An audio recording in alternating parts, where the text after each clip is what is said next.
Hello दोस्तों, मैं प्रेम पांडे और आपका अपने यूट्यूब चैनल सागर कैरियर एकेडमी में स्वागत है। दोस्तों, आज हम आप लोगों के लिए केस की क्लास लेकर आए हैं। केस मीन्स होता है कारक। तो दोस्तों, इस वीडियो में हम आपको केस के बारे में पूरी जानकारी देंगे और वीडियो के लास्ट में हम आपको एपोस्ट्रोफी एस और ऑफ के बारे में बताने वाले हैं कि एपोस्ट्रोफी एस का प्रयोग हम कब करते हैं और कब नहीं करते हैं। तो दोस्तों, प्लीज वीडियो को पूरा देखिएगा और अगर वीडियो आपको अच्छा लगता है तो वीडियो को लाइक कर दीजिएगा और अगर आप चैनल पर नए हैं तो चैनल को सब्सक्राइब करना ना भूलिएगा।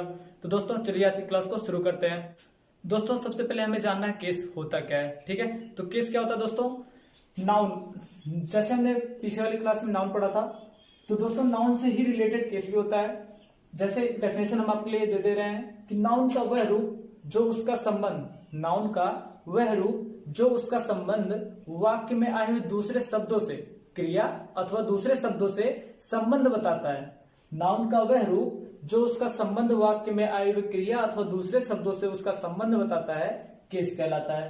ठीक है दोस्तों, तो केस हमारा अंग्रेजी में 4 प्रकार का होता है। हिंदी में 7 या 8 प्रकार का होता है दोस्तों, मगर अंग्रेजी में कितना होता है? 4 प्रकार का होता है। ठीक है, तो हमें दोस्तों अंग्रेजी से मतलब रखना है। ठीक, तो जैसे कि हमारा कौन सा पहला है? पहला हमारा सब्जेक्टिव केस है दोस्तों, फिर आता है ऑब्जेक्टिव, तीसरा है पजेसिव केस, इसको पजेसिव या पजेसिव भी बोलते हैं, और ये वोकेटिव या नॉमिनेटिव केस होता है दोस्तों। ठीक है, तो अंग्रेजी में हमारे केस 4 प्रकार के होते हैं। तो सब्जेक्टिव केस दोस्तों, नाउन का वह रूप यानी किसी वाक्य का वह नाउन जो क्या करता है? किसी काम को करता है, उसे हम क्या बोलते हैं? सब्जेक्टिव केस बोलते हैं या सब्जेक्ट बोलते हैं। ठीक है, तो नाउन का वह रूप, नाउन का वह रूप जो क्या करता है? किसी वाक्य में काम को करता है। मतलब सपोज मान लीजिए कोई भी काम हो रहा है, ठीक, तो वह किसी के द्वारा किया जा रहा हो कि नहीं किया जा रहा। सपोज अभी मैं क्या कर रहा हूँ? टीचिंग कर रहा हूँ, पढ़ा रहा हूँ यहाँ पे, तो पढ़ाने का काम कौन कर रहा है? मैं कर रहा हूँ। तो यहाँ पे सब्जेक्ट कौन है? मैं। ठीक, जैसे इससे सब्जेक्टिव केस को क्या बोलते हैं दोस्तों? डूअर भी बोलते हैं। सब्जेक्टिव केस को क्या बोलते हैं? डूअर। डूअर मीन्स क्या होता है? काम को करने वाला, काम को करने वाला। ठीक है, सबसे इजी वे में आप यही जान सकते हैं कि सब्जेक्टिव केस मतलब क्या होता है? डूअर होता है, और यहीं से आप उसका डेफिनेशन भी निकाल सकते हैं। ठीक है, तो सब्जेक्टिव केस क्या होता है? किसी काम को करने वाला। नाउन का वह रूप जो किसी काम को करता है, सब्जेक्ट कहलाता है। अगर हमें वाक्य में क्या जानना हो दोस्तों? सब्जेक्ट के बारे में जानना हो कि सब्जेक्ट कैसे पता करेंगे कि सब्जेक्ट कौन है, तो दोस्तों सब्जेक्ट जानने के लिए हम क्या करते हैं? जो वाक्य की क्रिया होती है, ठीक है, क्रिया के बारे में आपको आगे वीडियो में बताएंगे। ठीक है, तो क्रिया जो होती है वाक्य में, अगर हम क्रिया में वर्ब में, अगर हम वर्ब में क्या करते हैं? कौन या किसने लगाकर, यदि हम वर्ब में क्या करें? कौन या किसने लगाकर प्रश्न करते हैं, तो हमें क्या पता चलता है? सब्जेक्टिव केस के बारे में पता चलता है दोस्तों। ठीक है, बहुत इजी वे में आप समझ सकते हैं। यदि हम किसी वाक्य में कौन या किसने लगाकर, कौन या किसने से प्रश्न करते हैं, तो हमें क्या पता चलेगा? सब्जेक्ट के बारे में पता चलेगा दोस्तों। ठीक है, एग्जांपल के रूप में अभी हम एक आपको एग्जांपल देकर समझाते हैं, उससे आप बहुत इजी वे में आप समझ जाएंगे। ठीक है, तो दोस्तों ये रहा हमारा एग्जांपल। ठीक है, जैसे लिखा है, Dadabhai Naoroji was born in a Parsi family. ठीक है, दादा भाई नौरोजी कहां पैदा हुए थे? एक पारसी परिवार में पैदा हुए थे। ठीक है, तो दादा भाई नौरोजी, इसमें सब्जेक्ट कौन है दोस्तों? दादा भाई नौरोजी। क्यों? ये मेरे कहने से आप सब्जेक्ट इसको मत मानिए प्लीज। ठीक है, जब तक आप सेटिस्फाई ना हो तब तक किसी भी चीज को मानना नहीं चाहिए। ठीक है, कोई भी व्यक्ति हो उसको तब तक कोई बात नहीं माननी चाहिए जब तक वो सेटिस्फाई ना हो जाए। ठीक है, हो सकता है मैं गलत कह रहा हूं, तो यहाँ पे दोस्तों आप यहाँ पे क्या करिए? कौन लगाकर प्रश्न करिए, हु या विच से। ठीक है, इनमें से किसी एक से आप जब क्वेश्चन करेंगे तो हमें क्या पता चलेगा? सब्जेक्ट के बारे में। ठीक है, देखिए यहाँ पे दोस्तों क्या लिखा है? Dadabhai Naoroji was born in a Parsi family. Dadabhai Naoroji एक पारसी परिवार में पैदा हुए थे। ठीक है, तो कौन पारसी परिवार में पैदा हुआ था? अगर आप यहां से क्वेश्चन करते हैं, क्वेश्चन क्या कर रहे हैं कि कौन पारसी परिवार में पैदा हुआ था, तो आपको आंसर मिलेगा कि दादा भाई नौरोजी कहां पैदा हुए थे? पारसी परिवार में। कौन पैदा हुआ था पारसी परिवार में? दादा भाई नौरोजी। तो सब्जेक्ट कौन हो जाएगा? दादा भाई नौरोजी। ये क्या हो जाएगा? सब्जेक्ट। क्यों? क्योंकि हम जो क्वेश्चन कौन से कर रहे हैं, तो हमें किसके बारे में पता चल रहा है? दादा भाई नौरोजी के बारे में। सो ये क्या हो जाएगा? सब्जेक्ट। ठीक है, तो हम आपको समझ में आ गया होगा सब्जेक्ट कौन होता है? किसी वाक्य का वह शब्द जिसके द्वारा कार्य किया जाता है, या फिर जो वाक्य में जिसके बारे में बात किया जाता है, या जो कार्य को करता है वह क्या कहलाता है? सब्जेक्ट होता है। ठीक है, तो इसमें किसके बारे में बात हो रही है? दादा भाई नौरोजी के बारे में। ठीक है, कौन पैदा हुआ था? दादा भाई नौरोजी। तो दोस्तों जिस प्रकार से आपने सब्जेक्ट के बारे में जाना, उसी प्रकार से हम ऑब्जेक्ट के बारे में जानेंगे कि ऑब्जेक्ट क्या होता है। दोस्तों जैसे मैंने बताया आपको अभी कि सब्जेक्ट क्या करता है? किसी काम को करता है। तो उसी प्रकार से ऑब्जेक्ट क्या होता है? कि जो सब्जेक्ट कार्य करता है, सब्जेक्ट के द्वारा जो कार्य किया जाता है उसका प्रभाव, इसका प्रभाव जिसके ऊपर पड़ता है वही क्या कहलाता है, ऑब्जेक्ट होता है। ठीक, तो सब्जेक्ट के द्वारा किया जाने वाला कार्य, उसका प्रभाव मतलब जो काम करेगा सब्जेक्ट, उसका प्रभाव जिसके ऊपर पड़ता है वह क्या कहलाता है, ऑब्जेक्ट कहलाता है। ठीक है, तो ऑब्जेक्ट कहलाता है या ऑब्जेक्टिव केस में होता है। इसको दोस्तों हम अभी आपको एग्जांपल देकर समझाएंगे कि एग्जांपल से आप समझ जाएंगे बिल्कुल कि ऑब्जेक्ट क्या होता है। ठीक है, जैसे एग्जांपल हो गया मोहन इट्स अ मैंगो। ठीक है, तो मोहन क्या करता है, आम को खाता है। तो जैसे दोस्तों यहाँ पे काम कौन कर रहा है, मोहन कर रहा है। कौन कर रहा है, मैंने बोला था ना जब आप कौन से प्रश्न करते हैं तो आपको क्या पता चलता है, सब्जेक्ट के बारे में पता चलता है। तो काम कौन कर रहा है, मोहन कर रहा है। और कौन सा काम कर रहा है, खाने का। ठीक है, तो ये क्या है, वर्ब है, यही क्या है, वर्ब है। ठीक, और इसका प्रभाव, खाने का प्रभाव किसके ऊपर पड़ रहा है, मैंगो के ऊपर पड़ रहा है कि नहीं पड़ रहा है। सपोज ये क्या है, सपोज नहीं, यहाँ पे क्या है, मैंगो क्या है, ऑब्जेक्ट। क्यों, क्योंकि जो कार्य किया जा रहा है, खाने का कार्य, मोहन क्या कर रहा है, खाना, मतलब मोहन क्या कर रहा है, खा रहा है। क्या खा रहा है, आम खा रहा है कि नहीं खा रहा है। तो ये खाने का प्रभाव जिसके ऊपर पड़ेगा वही ऑब्जेक्ट करेगा। अब आप पूछेंगे कि ये इसके ऊपर प्रभाव कैसे पड़ रहा है, तो सपोज क्या है कि ये मैंगो इतना बड़ा रहा होगा कि नहीं रहा होगा। ठीक है, अब उसको ये क्या करेगा, जब मुंह में डालेगा उसके बाद खाएगा, धीरे धीरे क्या बच जाएगा, वो खत्म होगा कि नहीं होगा, गुठली बचेगा। तो इफेक्ट पड़ रहा है कि नहीं पड़ रहा है वो।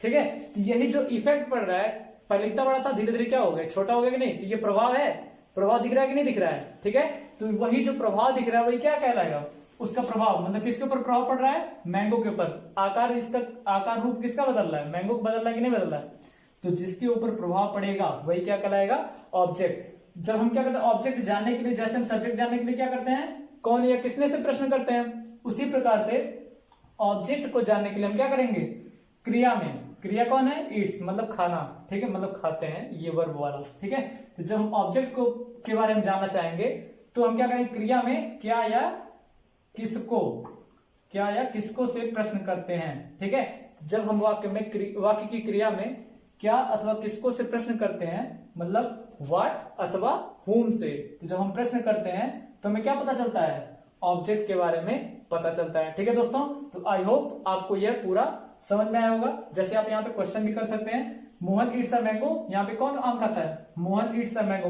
मोहन आम खाता है। तो मैं पूछूं अगर कि मोहन क्या खाता है, मोहन क्या खाता है, तो आप क्या बताएंगे, मोहन आम खाता है। तो क्या का जवाब क्या आ रहा है, आम आ रहा है कि नहीं आ रहा है। ठीक, तो जब क्या से जवाब हमें आम का मिल रहा है तो आम क्या हो जाएगा, ऑब्जेक्ट हो जाएगा दोस्तों। ठीक है, तो दोस्तों ऑब्जेक्ट वैसे दो प्रकार का होता है। ठीक है, ऑब्जेक्ट दो प्रकार का होता है, इसके बारे में हम आपको पूरी डिटेल एक वीडियो और बनाएंगे ऑब्जेक्ट का पर्टिकुलर, तो उसमें आपको पूरी तरीके से अच्छे से समझ में आ जाएगा। ठीक है दोस्तों, तो चलिए अब हम क्या देखते हैं, पजेसिव केस के बारे में। दोस्तों पजेसिव केस, ठीक है, तो पजेसिव केस मतलब होता है संबंध सूचक। संबंध सूचक अर्थात नाउन का वह रूप, जो डेफिनेशन इसका दोस्तों है वह आप जान लीजिए।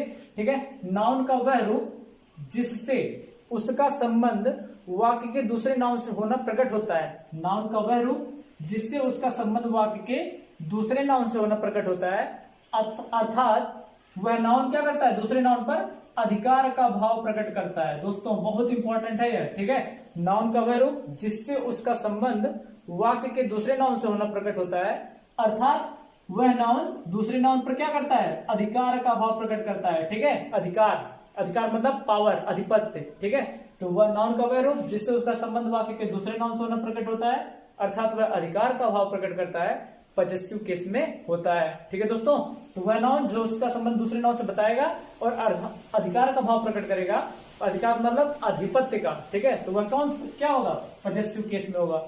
ठीक है दोस्तों, पजेसिव केस बनाने के लिए प्राय हम क्या करते हैं, किसी नाउन में एपोस्ट्रोफी यस का प्रयोग करते हैं दोस्तों। ठीक है, जैसे कि मैंने शुरुआत में आपको बताया था, तो क्या होता है, पजेसिव केस बनाने के लिए हम क्या करते हैं, किसी नाउन में एपोस्ट्रोफी यस का प्रयोग करते हैं। इसे क्या बोलते हैं दोस्तों, एपोस्ट्रोफी यस।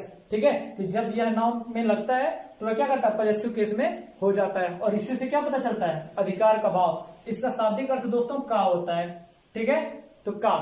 ठीक, तो चलिए अब दोस्तों हम क्या करते हैं, आपको एग्जाम्पल देकर आपको बड़ी अच्छे तरीके से इसको समझाते हैं। तो दोस्तों जैसे कि एग्जाम्पल लिखा हुआ है यहाँ पे, Mohan's wife is an IAS officer. ठीक है, तो यहाँ पे पजेसिव केस कौन है दोस्तों, तो देखिए यहाँ पे दिख रहा होगा आपको, एपोस्ट्रोफी यस किसमें लगा है, मोहन में लगा है कि नहीं लगा है। मोहन क्या है, एक नाउन है कि नहीं है, मोहन एक नाउन है। और ये वाइफ, वाइफ क्या है, ये भी तो नाउन है, ठीक है। इसका प्लूरल क्या होता है दोस्तों, आप जरा हमें कमेंट बॉक्स में करके बताइएगा तो, ठीक है। तो मोहन क्या है, एक नाउन है, और वाइफ भी एक नाउन है, ठीक। तो मोहन क्या कर रहा है, दूसरे नाउन से, मतलब ये एक नाउन दूसरे नाउन से संबंध बता रहा है कि नहीं बता रहा है, कैसा संबंध है, पति और पत्नी का, मतलब मोहन और ये वाइफ, ठीक। तो एक नाउन दूसरे नाउन से संबंध बताता है, और ये कैसे पता चल रहा है दोस्तों कि संबंध बता रहा है, देखिए यहाँ पे क्या लगा है, एपोस्ट्रोफी लगा है कि नहीं लगा है। तो मैंने अभी बताया आपको कि जब हम क्या करते हैं, किसी नाउन में एपोस्ट्रोफी एस लगा देते हैं तो वह पजेसिव केस में हो जाता है, ठीक। और पजेसिव केस क्या करता है, किसी दूसरे नाउन से संबंध बताता है, और संबंध के साथ साथ क्या बताएगा, अधिकार का भाव भी प्रकट होगा। तो यहाँ पे जरा बताइए, अधिकार का भाव प्रकट हो रहा है कि नहीं हो रहा है, मतलब मैं बताऊं कैसे होता है, ठीक। जैसे मोहन क्या है, मोहन की ये पत्नी है कि नहीं है, अब ये पत्नी मोहन की है कि सबकी पत्नी है, और किसी दूसरे की पत्नी है, नहीं ना, किसी दूसरे की तो है नहीं। तो इस पर पत्नी पर किसका अधिकार है, मोहन का अधिकार है, कि मोहन ही केवल उसको कह सकता है कि यह मेरी पत्नी है, ना कि कोई दूसरा कहेगा। अगर दूसरा कहेगा तो क्या हो जाएगा, मार, ठीक है, मारपीट फौजदारी होगी वहां पे। अतः वह क्या होगा, यह वाइफ पर किसका अधिकार है, मोहन का। कैसे पता चला, एपोस्ट्रोफी एस से। तो ये एपोस्ट्रोफी एस क्या करता है, मारपीट करवाता है, मतलब ये नहीं, मारपीट करने का मतलब ये है कि वह अधिकार का भाव प्रकट करता है, ठीक है दोस्तों। तो वह नाउन जो दूसरे नाउन से संबंध बताता है और अधिकार का भाव प्रकट करता है, किस केस में होता है, पजेसिव केस में। यही पजेसिव केस में है मोहन, ठीक है दोस्तों, क्लियर। तो दोस्तों हम यहाँ पे एक पॉइंट और बताते हैं आपको, 2 पॉइंट अभी है, बहुत इंपॉर्टेंट है, कि दोस्तों देखिए जो एपोस्ट्रोफी एस का प्रयोग हम करते हैं वह कभी भी हम निर्जीव नाउन में नहीं करते हैं, नॉन लिविंग नाउन में नहीं करते हैं। नॉन लिविंग नाउन मतलब आप जान रहे होंगे, ठीक है। तो नॉन लिविंग नाउन में कभी भी हम एपोस्ट्रोफी एस का प्रयोग नहीं करते हैं, नॉन लिविंग नाउन, ठीक है। नॉन लिविंग नाउन में हम कभी भी एपोस्ट्रोफी एस का प्रयोग नहीं करेंगे, एपोस्ट्रोफी एस का प्रयोग नहीं करेंगे। तो क्या करेंगे, जब हमें किसी नॉन लिविंग नाउन का संबंध दूसरे नाउन से बताना होगा तो हम क्या करेंगे, एपोस्ट्रोफी एस का प्रयोग नहीं करेंगे, तो उसकी जगह पे हम ऑफ का प्रयोग करेंगे, ठीक है। एपोस्ट्रोफी एस की जगह किसका प्रयोग करेंगे, ऑफ का। कब, जब एक नॉन लिविंग नाउन का किसी दूसरे नाउन से संबंध हो, दूसरे नाउन से मतलब चाहे वो लिविंग नाउन हो चाहे नॉन लिविंग नाउन हो, तो हमें जब नॉन लिविंग नाउन का संबंध बताना होगा तो हम एपोस्ट्रोफी एस का प्रयोग नहीं करेंगे, केवल ऑफ का प्रयोग करेंगे, ओके दोस्तों। तो दोस्तों यहाँ पे एग्जांपल दिया हुआ है, जैसे दिस इज वुड्स चेयर और this is the chair of woods, ठीक है। तो दोस्तों चेयर ऑफ वुड, क्लियर दोस्तों। तो आप जरा हमें वुड का मीनिंग बताइए कमेंट बॉक्स में, और उसका प्लूरल भी हमें आप कमेंट बॉक्स में बताएं, मैं आपको पीछे वीडियो में बता रखा हूं, ठीक है दोस्तों। तो दिस इज वुड्स चेयर, दोस्तों इसमें कौन सही है कौन गलत है, आप जरा हमें कमेंट बॉक्स में कमेंट करके बताएं तत्काल में, तो ठीक। दिस इज वुड्स चेयर, मैंने आपको अभी बताया कि कभी भी हम एपोस्ट्रोफी एस का प्रयोग नॉन लिविंग नाउन में नहीं करेंगे, ठीक है। उसकी जगह क्या करते हैं, ऑफ का प्रयोग करते हैं, ठीक। तो जैसे देखिए यहाँ पे क्या लिखा है, वुड, वुड क्या है, नॉन लिविंग थिंग है, इसका मतलब लकड़ी होता है, ठीक है। तो लकड़ी का कुर्सी, और एपोस्ट्रोफी एस का अर्थ क्या होता है, मैंने पहले ही बताया आपको, का होता है। एपोस्ट्रोफी एस का भी अर्थ क्या होता है, का, और ऑफ का भी अर्थ का होता है, दोनों का अर्थ क्या होता है, का, ठीक है। और यह क्या करता है, संबंध, का की के मतलब ऐसे सब होता है, ठीक है। तो यह क्या करता है, संबंध बताता है, अधिकार का भाव प्रकट करता है, ठीक है। तो यहाँ पे वुड क्या है, नॉन लिविंग नाउन है, और चेयर भी नॉन लिविंग नाउन है। तो हमें जब एपोस्ट्रोफी एस का प्रयोग हम किसमें किए हैं, वुड में किए हैं, तो यह क्या होना चाहिए, सजीव होना चाहिए। यह सजीव नहीं है, इसलिए क्या होगा, सेंटेंस गलत होगा। दोस्तों अर्थ में तो कोई कंफ्यूजन नहीं, अर्थ दोनों का सही है, मगर ग्रामर के हिसाब से रूल गलत है, ये ऊपर वाला, ठीक है, और नीचे वाला सही है। This is the chair of would, ये सही है, क्यों, क्योंकि यहाँ पे संबंध बताने के लिए किसका प्रयोग किया है, ऑफ का। तो दोस्तों देखिए यहाँ पे एक पॉइंट और नोट करना है, जब हम एपोस्ट्रोफी एस का प्रयोग करते हैं, इसको बहुत अच्छे तरीके से समझ लीजिएगा क्योंकि कंफ्यूजन बहुत होता है, ठीक है। तो एपोस्ट्रोफी एस का प्रयोग हम जिस नाउन में उसी नाउन में करते हैं जिसका संबंध हमें दूसरे नाउन से बताना होता है, और तब जब हम एपोस्ट्रोफी एस का प्रयोग करते हैं तो उस नाउन को हम पहले लिखते हैं जिसका संबंध बताना होता है, मतलब जिस नाउन का संबंध दूसरे नाउन से बताना होता है उसको हम एपोस्ट्रोफी एस लगाने पर पहले लिखते हैं। देखिए यहाँ पे लगाया कि नहीं लगाया, मतलब ऊपर वाले एग्जांपल में भी लगा था, ठीक है। और जब हम ऑफ से सेंटेंस को जोड़ते हैं तो जिससे संबंध बताया जाता है, जिससे संबंध बताया जाता है, किससे संबंध बता रहा है, चेयर से बता रहा है कि नहीं बता रहा है, ठीक है। तो जिससे संबंध बताया जाएगा उसको हम पहले लिखेंगे, और जिसका संबंध बताया जाता है उसको हम बाद में लिखते हैं, और अर्थ भी वही बात से निकलेगा तब इसका, ठीक है। देखिए जैसे ये का हो गया, ये लकड़ी हो गया, और ये क्या हो गया, कुर्सी हो गया। तो जरा आप अर्थ बताइए, तो कुर्सी का लकड़ी या लकड़ी का कुर्सी। ठीक है दोस्तों, तो लास्ट से हम अर्थ निकालेंगे जब ऑफ से जोड़ेंगे। क्लियर। तो दोस्तों चौथा हमारा है वोकेटिव केस। ठीक है, वोकेटिव केस या इसी को हम नॉमिनेटिव केस भी बोलते हैं। ठीक है दोस्तों, ये केवल नाउन में होता है दोस्तों। ठीक है, तो देखिए जैसे वोकेटिव केस या नॉमिनेटिव केस माने क्या होता है, संबोधन, संबोधन सूचक, ऐसा कारक जिसको हम क्या करते हैं, संबोधित करते हैं। कारक मतलब ऐसा नाउन या वह नाउन जिसको हम क्या करते हैं, संबोधित करते हैं या पुकारते हैं। जैसे क्या होता है, क्लास होता है, क्लास में क्या करते हैं, कई सारे बच्चे होते हैं, उनमें से जब क्या होता है, किसी अध्यापक को किसी एक बच्चे को बुलाना होता है, तो वह क्या करते हैं, उस लड़के का नाम लेकर पुकारते हैं। जैसे मोहन खड़े हो जाओ, तो क्या कर रहे हैं, यहाँ पे मोहन को क्या कर रहे हैं, संबोधित कर रहे हैं कि नहीं कर रहे हैं। संबोधित करना मतलब पुकारना, उसको बुलाना। ठीक है, तो जब क्या करते हैं, हम उसको संबोधित करते हैं, उसको मतलब किसी नाउन को संबोधित करते हैं या उसे पुकारते हैं, तो वह क्या होता है, वोकेटिव केस में होता है, या उसी को हम नॉमिनेटिव केस भी बोलते हैं। ठीक है दोस्तों, तो वोकेटिव केस क्या करता है, किसी नाउन को संबोधित करने का कार्य करता है। जैसे मोहन खड़े हो जाओ, स्टैंड अप, स्टैंड अप। ठीक है दोस्तों, जब इसकी विशेषता है कि जब हम क्या करते हैं, जब कोई नाउन वोकेटिव केस में होता है या फिर नॉमिनेटिव केस में होता है, तो उसके बाद हम क्या करते हैं, कॉमा लगा के सेंटेंस से अलग कर देते हैं उस नाउन को।